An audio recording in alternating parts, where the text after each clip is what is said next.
और उधर उत्तराखंड में कोरोना संक्रमण की रोकथाम के लिए कोविड कर्फ्यू 27 जुलाई तक बढ़ा दिया गया है। वहीं नए को भी गाइडलाइन के अनुसार राज्य के भीतर आवाजाही के लिए कोरोना जांच की नेगेटिव रिपोर्ट के अनुसार ना तो खत्म कर दिया गया है, वहीं दूसरे अच्छे से आने वाले को भी राहत दी गई है। 15 दिन पहले वैक्सीन की दोनों डोज लगवा चुके व्यक्तियों को उत्तराखंड आने के लिए कोरोना की जांच रिपोर्ट से छूट दी गई है। जिसके पास कोविड वैक्सीन का प्रमाण पत्र नहीं है, उन्हें 72 घंटे पहले की कॉपी जांच की नेगेटिव रिपोर्ट लानी होगी। इसके अलावा water park, cinema hall, multiplex को 50% क्षमता के साथ खोलने का निर्णय भी सरकार ने लिया है। बाजार खुलने का समय भी बढ़ा दिया गया है और दुकानों को सुबह 8 बजे से रात 9 बजे तक खोला जा सकता है। एक बड़ी राहत सरकार की तरफ से दी गई कोविड कर्फ्यू के दौरान अब दुकानदार जो हैं वो सुबह 8 बजे से रात 9 बजे तक अपनी दुकानें खोल सकेंगे। साथ ही मल्टीप्लेक्स, सिनेमा हॉल और जितने भी वाटर पार्क है 50% क्षमता के साथ उन्हें भी खोला गया है। और सबसे राहत की बात यह है कि जो पर्यटक है या जो व्यक्ति उत्तराखंड का रहने वाला है, अब वो मैदानी इलाकों से पहाड़ी इलाके में जा सकते हैं बड़ी आसानी के साथ। कोरोना का जो नेगेटिव रिपोर्ट है अब वो पर्यटकों के लिए अनिवार्य नहीं है फिलहाल। और कोरोना संक्रमण की तीसरी लहर के खतरे के बीच सरकार ने बड़ी राहत दी है। आपको बता दें कि कोरोना के वेव 2 जब आया था तब काफी ज्यादा हमने तस्वीरें काफी भयानक देखी थी और ऐसे में अब तीसरे वेव का भी डर सबको सता रहा है। बावजूद इसके सरकार की तरफ से कहीं ना कहीं जनता के लिए और खासकर व्यापारियों के लिए काफी राहत की खबर रही कि अब जो व्यापारी हैं उनको दुकानें खोलने का समय सीमा बढ़ा दिया गया है।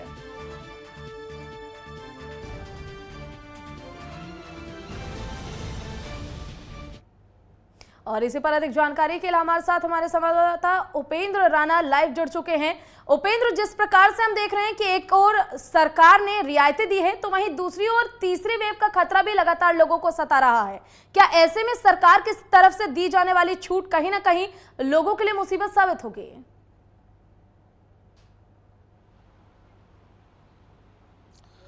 बिल्कुल पूजा, जिस प्रकार से जो है तीसरी लहर का आने के संकेत जो है जिस प्रकार से लगातार किए जा रहे हैं कि तीसरी लहर जो है वो उत्तराखंड में या राज्यों में या देश भर में जो है वो आ सकते हैं, इसको लेकर जो है वो तैयारियां लगातार राज्य सरकार कर रही है। जिसको देखते हुए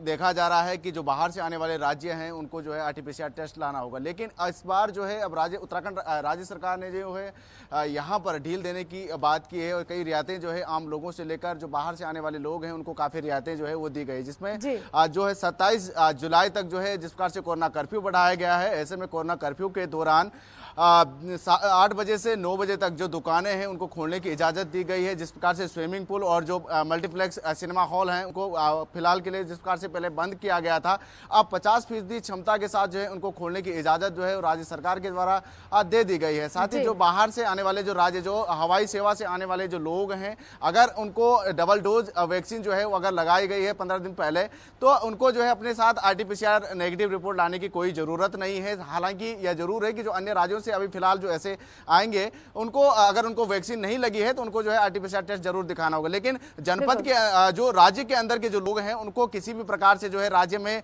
किसी भी प्रकार से जो है आरटीपीसीआर टेस्ट नहीं दिखाना होगा, वो स्वतंत्र रूप से जो है वो घूम सकते हैं। लेकिन ये जरूर है कि राज्य सरकार जो है अभी फिलहाल जिस प्रकार से भीड़ भाड़ वाले जो जगह है वहां पर जो है प्रतिबंध जरूर लगाया गया है। 50% तक जो है वहां पर वो उनको घूमने की इजाजत दी गई है, क्योंकि देखा गया है कि जिस प्रकार से मसूरी, चक्राता, ऋषिकेश या कुमाऊं के अगर नैनीताल की बात की जाए तो इन जगहों पर ज्यादातर संख्या में जो है बाहर के राज्य के लोग हैं, वो पर्यटक जो है घूमने के लिए यहाँ पर आ रहे हैं और काफी संख्या में यहाँ पर घूमने के लिए, जिससे कोरोना का खतरा जो है वो लगातार बढ़ रहा है। ऐसे में राज्य सरकार के द्वारा पहले ही इनके लिए जो है हिदायत दी गई है, इनको पहले ही अधिकारियों को दिशा निर्देश और पुलिस प्रशासन को दिशा निर्देश दिए गए हैं कि ऐसी जगहों पर जो है उन पर कड़ी कार्रवाई की जाए। साथ ही अगर कोई 50% से ज्यादा लोग अगर कहीं पर दिखाई देते हैं या सोशल डिस्टेंसिंग या मास्क अगर वहां पर नहीं पहना हो तो उन पर जो है कड़ी कार्रवाई जो है वो की जाए। और यही पर जो है पुलिस प्रशासन के द्वारा जो है कड़ी कार्रवाई जो है वो की जा रही है। लेकिन फिलहाल जो कोरोना कर्फ्यू है उसमें कहीं ना कहीं आम लोगों के लिए रियायत जरूर दी गई है। लेकिन इस दौरान एक बड़ा सवाल ये भी उठता है, जहां हम देख रहे हैं कि अगर बात पर्यटकों की करें तो पर्यटक अपनी तरफ से लगातार लापरवाही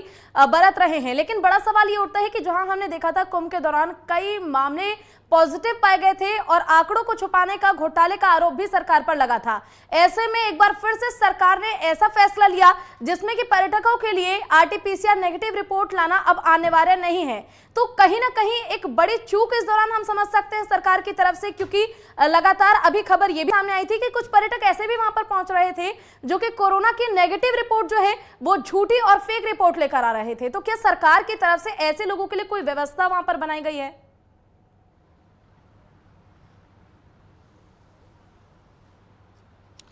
देखिए, जिस प्रकार से जो है कुंभ को लेकर अगर बात की जाए तो कुंभ में लाखों की संख्या में जो है एक जगह पर जो है जो यात्री है, जो पर्यटक थे, वो एक जगह पर जो है इकट्ठे हुए थे। और जाहिर सी बात है कि जब एक जगह पर लाखों की संख्या में अगर पर्यटक आएंगे तो जाहिर सी बात है वहां पर कोरोना का खतरा जो है वो ज्यादा बढ़ जाता है। लेकिन अगर हम अभी की अगर बात की जाए तो अभी जो है जिस प्रकार से जो यात्री चारधाम यात्रा जो है फिलहाल के लिए वो राज्य सरकार के द्वारा बंद कर दी गई है और हाईकोर्ट के द्वारा भी राज्य सरकार को फटकार लगाई गई थी, क्योंकि अगर वह चारधाम यात्रा को अगर खोलते हैं तो आपकी व्यवस्था क्या है, जिसको लेकर जो है हाईकोर्ट ने फटकार लगाई थी और राज्य सरकार ने वो चारधाम यात्रा को अभी बंद किया है। लेकिन अभी भी जो बाहर से आने वाले जो यात्री हैं वो मसूरी, धनोल्टी, चक्राता, नैनीताल, ऋषिकेश इन जगहों पर ज्यादातर घूमने के लिए आ रहे हैं। हालांकि उतनी भीड़ जो है, जितना कुंभ में जो भीड़ देखने को मिली थी, हालांकि उतनी भीड़ जो है वो नहीं दिख रही है। लेकिन ये जरूर है कि ज्यादातर संख्या में जो एक जगहों पर काफी संख्या में जो है वो यात्री घूम रहे हैं या एक दूसरे के साथ जो है वहां पर मिल रहे हैं, तो कहीं ना कहीं कोरोना का खतरा बढ़ सकता है। लेकिन ये बड़ी चूक जरूर हो सकती है कि जिस प्रकार से राज्य सरकार ने अब ढील दी है कि बाहरी राज्यों से जो आने वाले लोग हैं उनको जो है अब कोरोना टेस्ट नहीं दिखाना होगा। कई बार हमने ये भी देखा कि जब यहाँ पर यात्री कुछ दिनों पहले जो है घूमने के लिए यहाँ पर आए तो काफी हुड़दंग मचाते हुए भी दिखाई दिए। साथ ही जो है आरटीपीसीआर की जो नेगेटिव रिपोर्ट है वो भी फर्जी तरीके से जो है उन्होंने बनवाई। हालांकि पुलिस प्रशासन को पूरी तरीके से जो है वो अलर्ट पर रहने के दिशा निर्देश दिए गए हैं और इसको लेकर जो है पुलिस प्रशासन के द्वारा, उत्तराखंड पुलिस के द्वारा मर्यादा हौसला भी जो है वो चलाया जा रहा है। इस दौरान एक बड़ा सवाल आपसे और काफी अहम सवाल ये पूछना चाहूंगी, जैसा हमने देखा कि जब से कोरोना काल है तब से सरकार की तरफ से जब रियायतें दी गई, जो 50% लोगों के आने की और अनिवार्यता की बात सरकार की तरफ से की गई, लेकिन तस्वीरें कुछ और ही बयां कर रही थी। चाहे बात की जाए मसूरी की, नैनीताल की या फिर कैंपटी फॉल की, तस्वीरें हमने किसी और प्रकार की देखी। लगातार लोग इकट्ठा हो रहे थे, कोरोना के प्रोटोकॉल की धज्जियां उड़ाई जा रही थी, ना कोई मास्क का प्रयोग कर रहा था और ना ही कोई भी सोशल डिस्टेंसिंग का खास ख्याल रखते नजर आ रहा था। ऐसे में तीसरी वेव का खतरा भी काफी ज्यादा मंडरा रहा है। तो क्या समझे, सरकार की तरफ से ये जो रियायतें दी जा रही हैं, कहीं ना कहीं छूट दी जा रही है व्यापारियों के लिए और पर्यटकों के लिए, आने वाला तीसरी वेव काफी ज्यादा उत्तराखंड पर भारी पड़ सकता है।